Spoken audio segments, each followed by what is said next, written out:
Bună ziua! Bine v-am regăsit! Astăzi vom face gulaș de vită.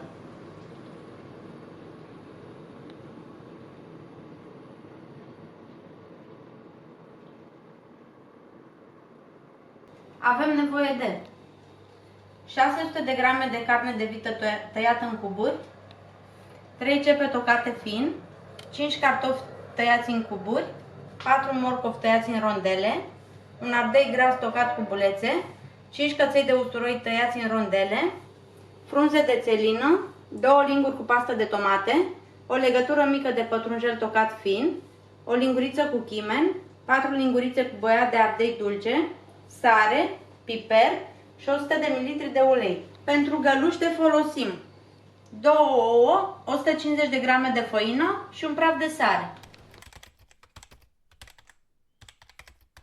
Punem uleiul la încins într-o cratiță încăpătoare. Când s-a încins, adăugăm bucățile de carne.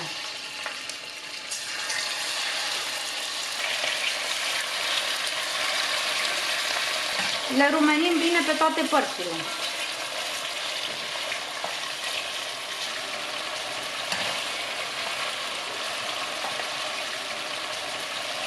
Carnea s-a rumenit, acum punem ceapa.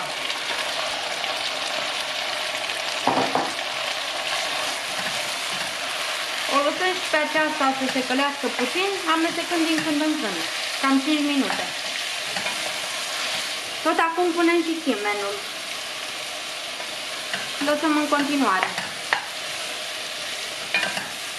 Ceapa s-a înmuiat, acum adăugăm boiaua.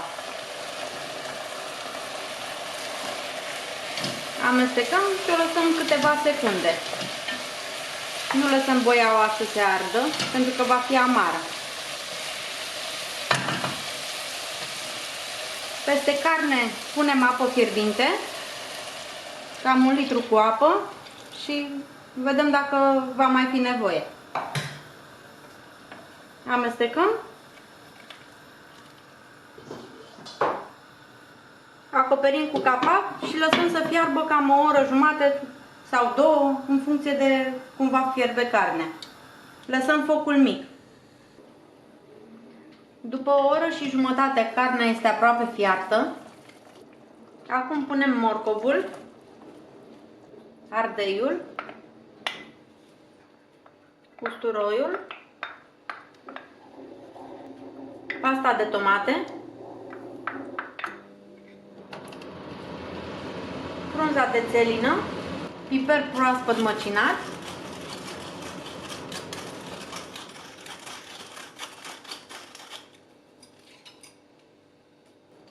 și sare.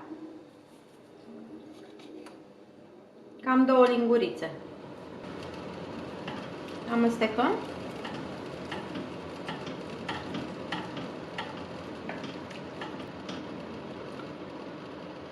Mai completăm cu 300 de ml de apă, fierbinte să fie apa. Amestecăm puțin. Acoperim și mai lăsăm să fiarbă pentru 30 de minute. Cât timp fierbe gulașul, facem găluștele de făină. Batem puțin ouăle.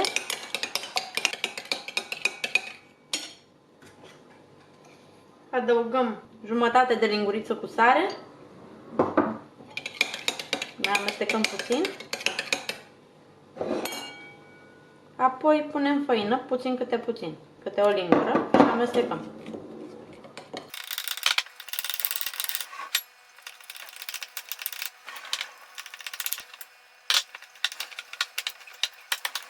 Când vedem că nu putem să mai amestecăm cu lingura, punem aluatul pe blatul de lucru și continuăm frământarea cu mâna, adăugând făină.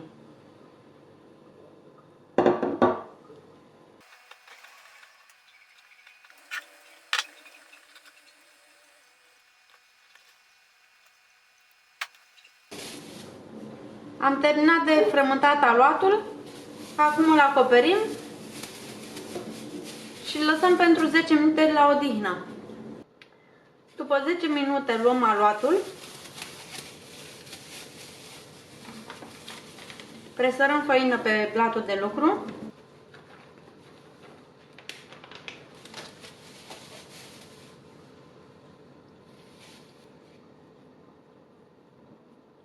Și mai frământăm puțin.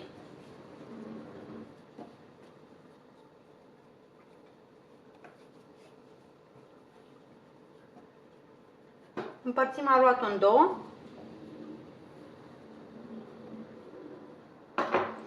Și din fiecare bucată facem câte un sul mai subțire.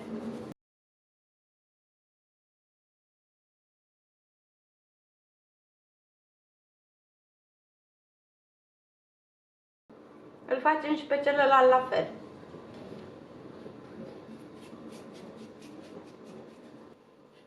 Am terminat de făcut ambele suluri.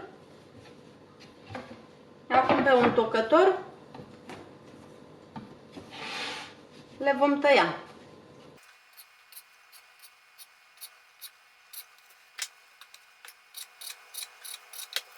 Mai punem puțină făină pe tocător ca să nu se lipească între ele. Și continuăm să le tăiem. Le-am tăiat pe toate, acum le vom lăsa așa până ce le vom pune în gulaș. După cele 30 de minute adăugăm și cartofii.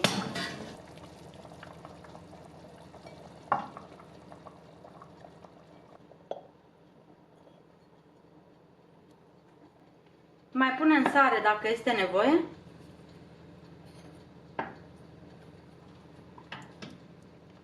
Mai amestecăm puțin. Acoperim și mai lăsăm pentru 15 minute. Au trecut cele 15 minute, cartofii sunt aproape fierți, amestecăm puțin.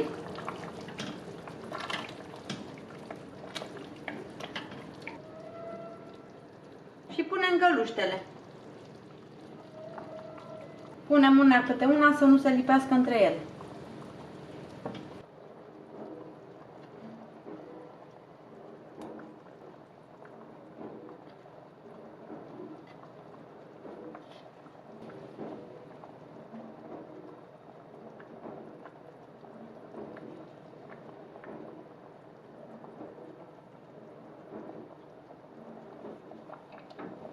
Nu mai amestecăm acum, acoperim cu capac și mai lăsăm pentru 10 minute la foc mic. Găluștele sunt fierte, acum punem pătrunjelul.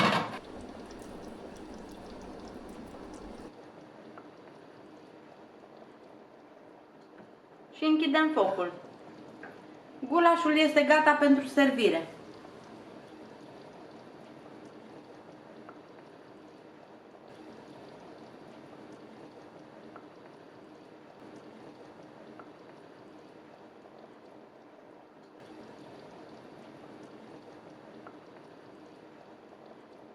Vă mulțumesc că ați urmărit rețeta de azi. Dacă v-a plăcut, vă invit să vă abonați la canalul meu și să dați like rețetelor care vă plac.